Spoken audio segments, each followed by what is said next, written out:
人間にとって真の豊かさとは何なのか。人はお金を増やす方法を学ぶ。成功する道も学ぶ。それでもなぜ満たされないのか。人生が充実し、心の奥が満たされる状態。そんな真の豊かさを知る人物に会い、答えを共有したい。近年、成功や富におけるこれまでの価値観を再定義する新富裕層と呼ばれる人たちがいると耳にしました。そして、ここシンガポールにいる価値観を再定義する人物といえば。Hi, Mr. Rogers. Good morning. はじめまして。I think so, I think so. はじめまして。もしもしと、いつものご挨拶。ジムは新富裕層という言葉が生まれる前から新富裕層だった人。お金を持つことではなく、人生を選ぶことに価値を置いた人。そんな彼に真の豊かさとは何か聞いてみたいと思いました。So today's point, I'm not going to ask you anything about markets. I don't know anything, so. And I'm not going to ask you much about investing either. Good. But we are going to ask you about kind of your philosophy on life, what you Okay. maybe want to pass down to your children. Okay, no, good. All right. I'm just curious as to what we're doing. Yeah. So fine. I'm keen, Thank you so as much. you probably know. We really appreciate it. ジム・ロジャーズはその言葉を名乗ることはありません。しかし彼の生き方は新富裕層という概念を体現していました。富のゴールを再定義するジム・ロジャーズの人生。Mr. Jim Rogers, one of the three greatest investors in our lifetime. No. That's what you're called. whom? Unfortunately, Not by me. In Japan, fortunate or unfortunate, you are called that. And your fund returned 4,200% in a 10-year period. Yes. And your investment style has been known to analyze deeply into global markets and look Yes. ahead as to what will happen. Yes. At a young, ripe age of 37, you decided to leave the markets. Yes. Can you tell us what happened? Well, I grew up in a very small village in the backwoods of Alabama, which was far from everywhere. And if you grow up in a place like that, you probably do not leave, which is fine. Or you're crazy like me, and you wanted to see everything. And I knew there was a lot out there. I did not know what was out there, but I knew I wanted to find out. So I was nuts from a young age, wanted to know about the world, and my hope, my plan, was to see as much of the world as I could. I had a little bit of money. I was young enough that unless I did something foolish, I would never have to work again. And I had enough money that I could have adventure. And my hope in life was to have adventure.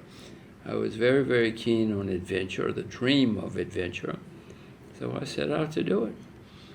And interesting, that was 1980.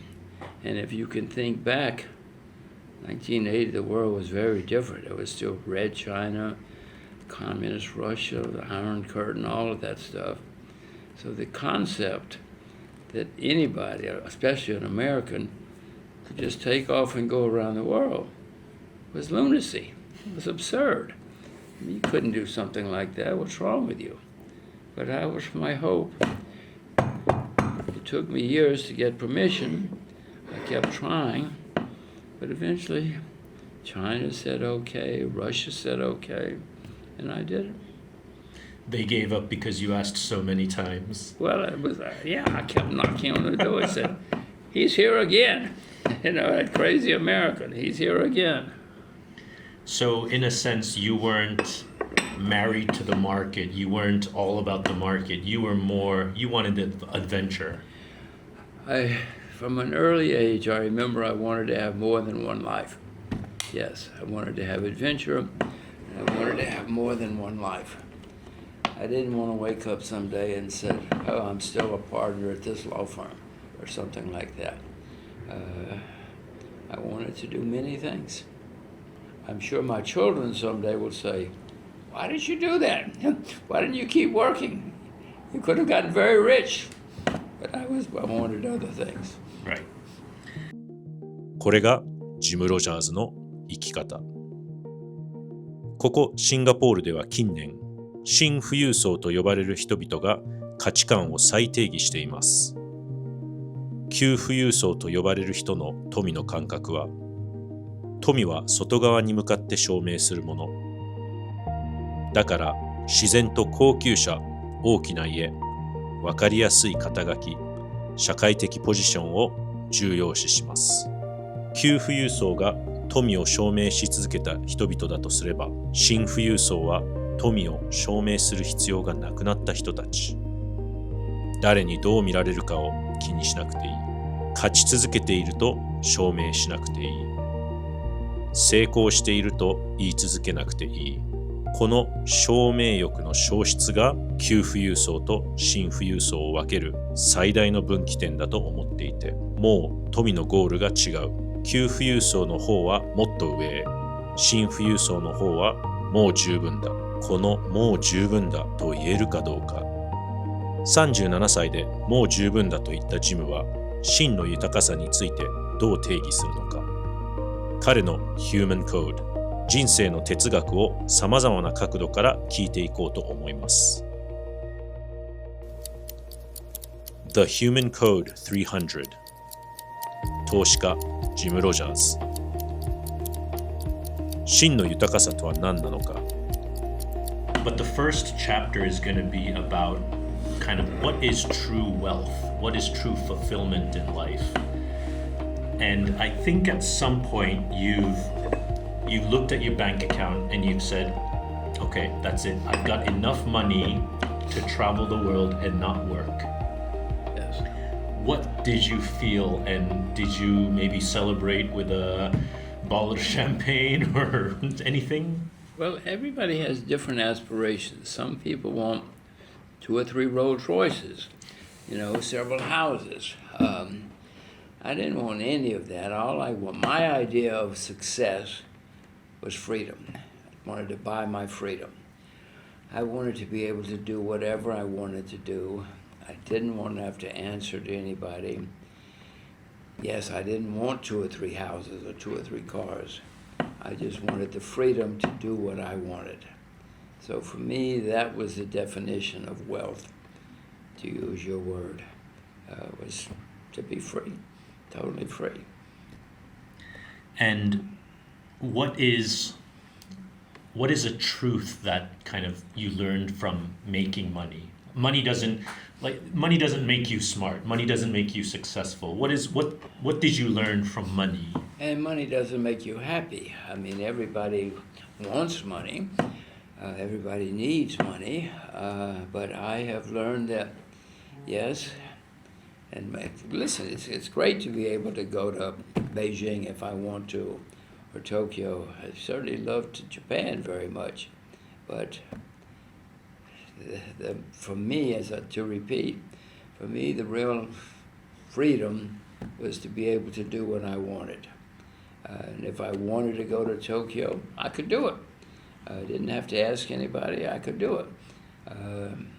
That was my concept of a good life. And now you could be a poet and have freedom, do whatever you want. I couldn't, but for some people, being a philosopher or a monk or something like that gives them the freedom that they want.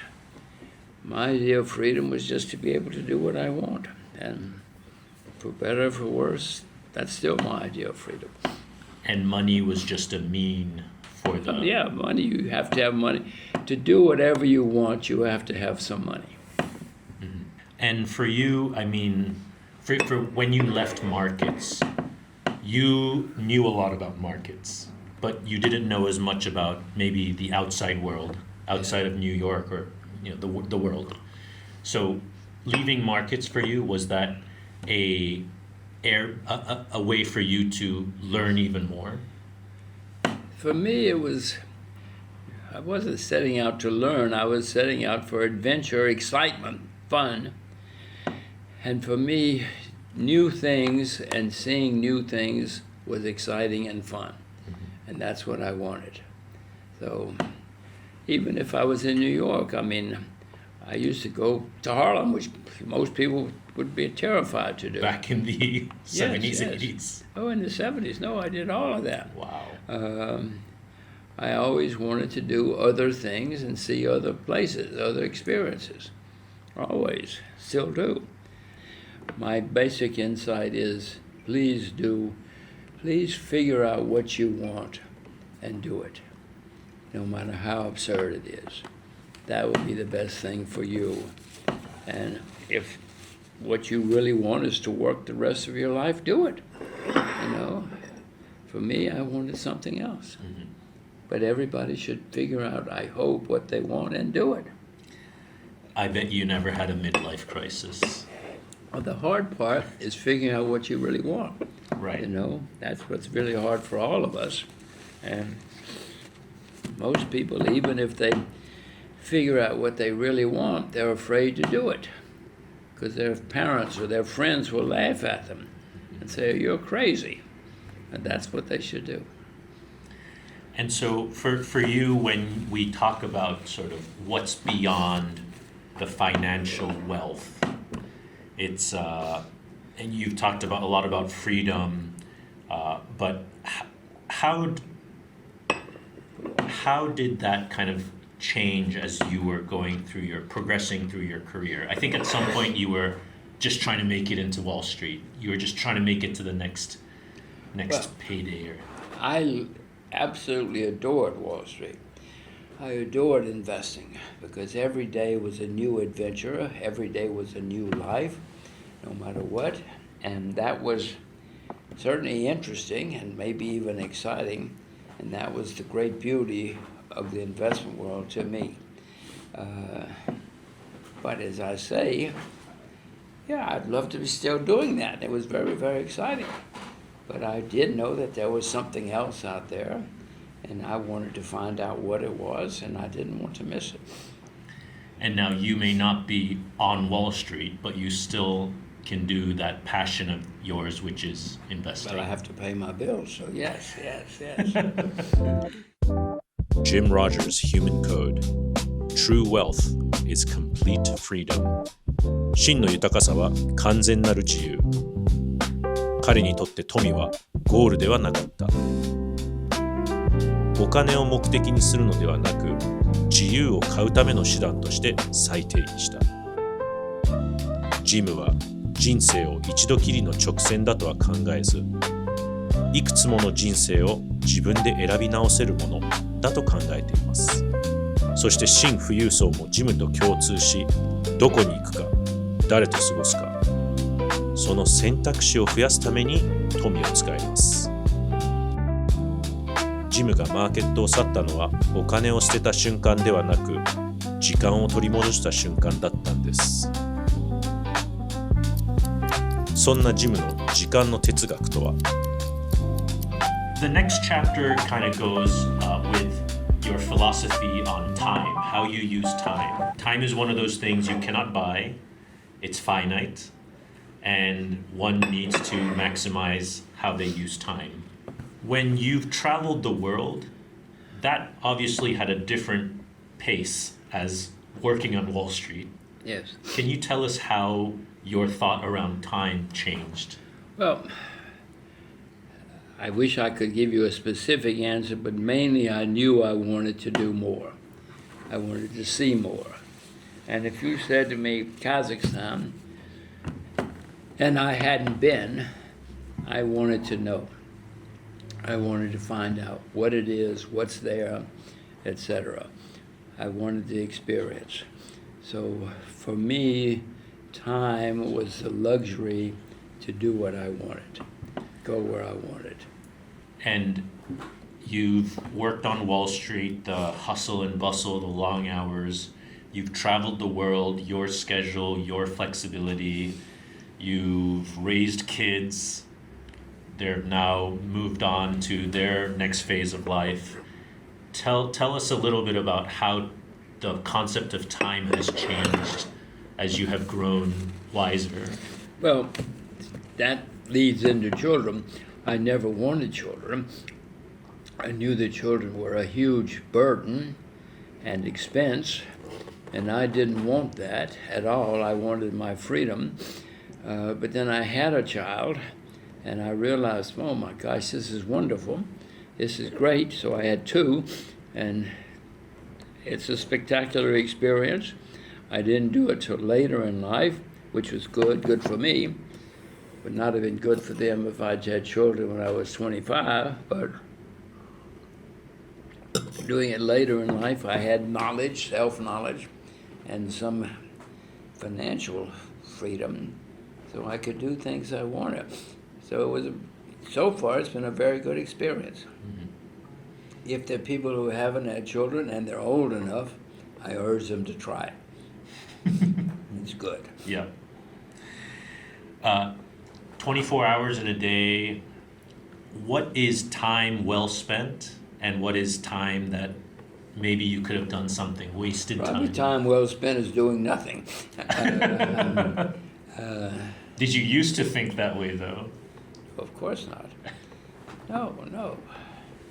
I was always productive, trying to be productive and busy.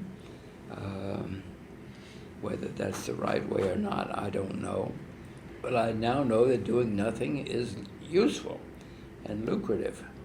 I certainly know it's useful. And that if one can do it, I hope they will. I can't afford to do it. My wife tells me that's to the problem. That's the problem for all of us, for everyone. So on the flip side then, if doing nothing is productive or a good use of your time, are there times in the day where you said, this is time wasted? Hooray. I like time wasted. I now know that there's no such thing as time wasted, because it is somehow useful for you, for a person, to do nothing at times. To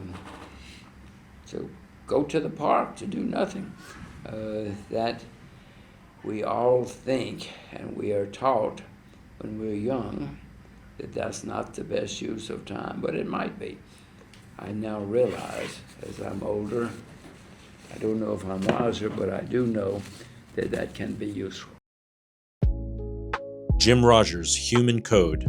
Sometimes doing nothing is most useful. 時に何もしないことが人にとって最も有用になる。時間の無駄など存在しない。ジムは時間の価値観を再定義する。何もしない時間は有用であり、時間こそ贅沢なもの。では、そんな大切な時間をどんな人と過ごすのか。続いてはコミュニティについて。実は今回私たちが聞きたかったもう一つのテーマでもあります。So actually, funnily enough, so Kaz here, he sold his business in Japan, Yeah. immigrated his whole family to Singapore about 2-3 years ago, and is now based out of here. And based on the friends and kind of community that he built here, he wants to show people around the world, especially the Japanese people around the world, that you can build a nice community outside of Japan, and it's not scary to go outside of Japan. Oh, it's not scary for them, but it should not be. You're right. It is terrifying for them, but I know. once they see that, so I know. But there's a large Japanese community here, isn't there? yes. Yeah. So I cannot verify this, but they say the largest. If you look at the Japanese versus the entire population, Singapore has the densest Japanese population. Outside of Japan, obviously. It's interesting. More than China. Because China is so huge, the population is so vast that no matter, I think Singapore, there's about, there's 5.5 million people living here, and about 350,000, 35,000 Japanese people. Wow. So that's like 0.7%, I think. Wow. Yeah. So it's the most densely Japanese populated country outside of Japan, based on what I've heard. And the best unagi outside of Japan. I think so. But actually, Kaz is from Nagoya, where they have fantastic unagi. And he was saying that if you make it to Nagoya, Yes. he will take you to one of the 3 best unagi places in the world. And it fits the bill because you are called one of the 3 best investors in the world. No, in Japan. yeah. So one of the 3 best investors eats one of the 3 best unagi. So I think that's a TV show in and of itself. I like unagi. Yeah. I like Japan very much. Yeah. It is said about Japan, Like, the Japanese population has been declining yes. for 15 years. Yes. Declining. Very few countries that can say that. And unless something happens, there won't be a Japan in 70 years, 80 years. Yes. And まあ日本の where will 人 we 口 get が our unagi? ずっと減ってるので15年連続、今後日本という国が存在しないんじゃないかと、なるほうなぎをどこで食べるんだという疑問を彼は持ってます。では本題に入りましょう。What is one thing that you look for in terms of a long-term relationship with someone that we can also apply to a community? Is it trust? Is it honesty? Is it having a long-term vision? What are the things that you look for when you speak to someone? I have certainly learned you need to know people you can trust. That's extremely important. You don't want somebody who's going to steal from you or use you. At least I don't, and I don't think most people do. So the main thing that you need is somebody who is compatible with you, whatever compatible means, and that you can get along with. That's not always easy to find, especially in a different gender, but that's useful. Right. They say that the more wealth, the more money that you accumulate, the more power that you accumulate, people can become lonely. For you, how do you want your relationships to be today?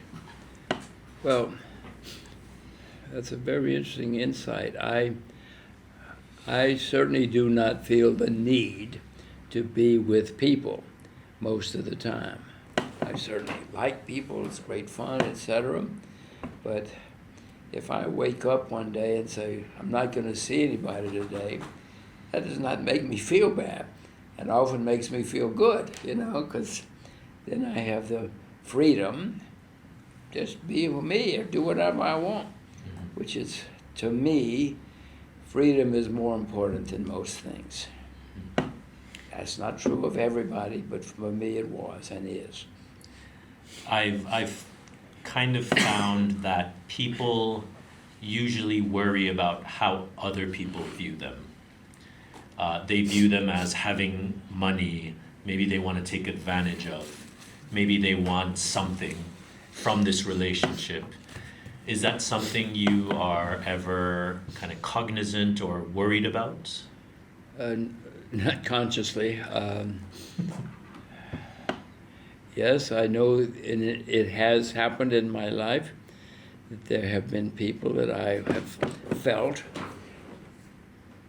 were just interested because of some image they have of me or other people. But that's never been a very big part of my life. I guess maybe I have the sense to avoid. I don't know why, but no. You have the gut instinct. I don't know why. And maybe, you know, we're all attracted to some people and not to others. Maybe that's part of it. But for you, it's the freedom to hang out with someone, to not hang out with someone. Yes. Yeah. When you look at your investing, you look at companies. When people look at, say, a community, a gathering, they look at people. Are there things that are similar in the sense that you need to analyze companies versus you need to analyze people, or are they completely different? Well, I presume they're the same, because when you analyze a company, you have to be analyzing the people too, because you have to figure out whether they're competent to do what they want to do. So if you're analyzing a company or an investment, you're also analyzing people, whether you know it or not. You're always looking at people, no You matter have to. what. Yes.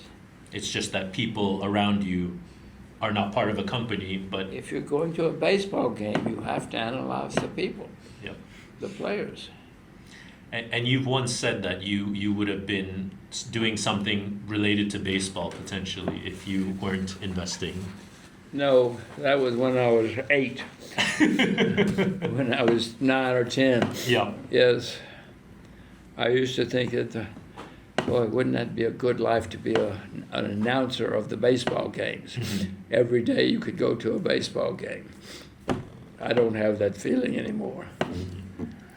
Kind of like your investment style, you look at the long-term big picture rather than trade the short-term ups and downs of a market. If there was a community, a group of people that were gathering, is the short-term sort of let's do a meeting, let's get excited more important, or is the longevity of the people actually doing more good to each other long-term more important? Well, I'm going to say the long term, and I hope I mean it. I hope it's accurate, because I've been around long enough to know that, yes, there are people that I've known for many years that I always feel comfortable with, even if I only see them every few years or even decades.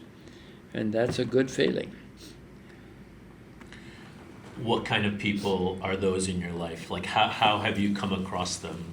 Well, usually or often, it's people that I have known or that we've had good experiences together.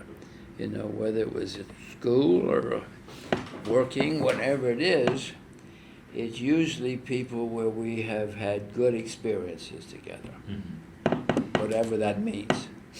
From, as you said, like a school, working, a long-term, a very long relationship you've had then. Yeah.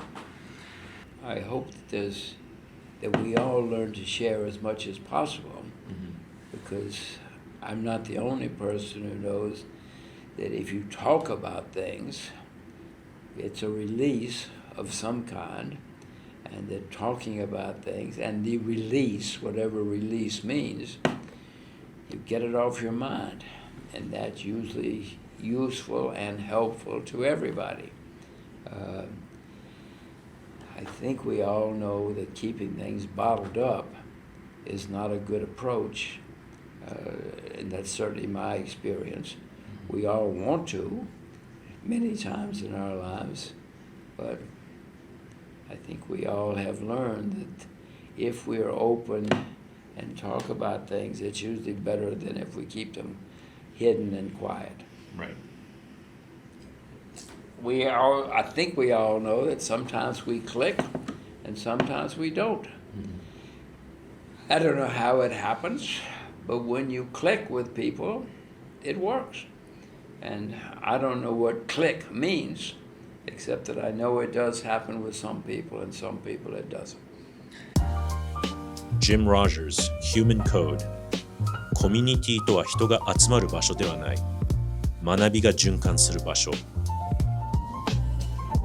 引き寄せられ、集まった皆でできるだけ多くを共有し話をすれば何らかの解放が起きる。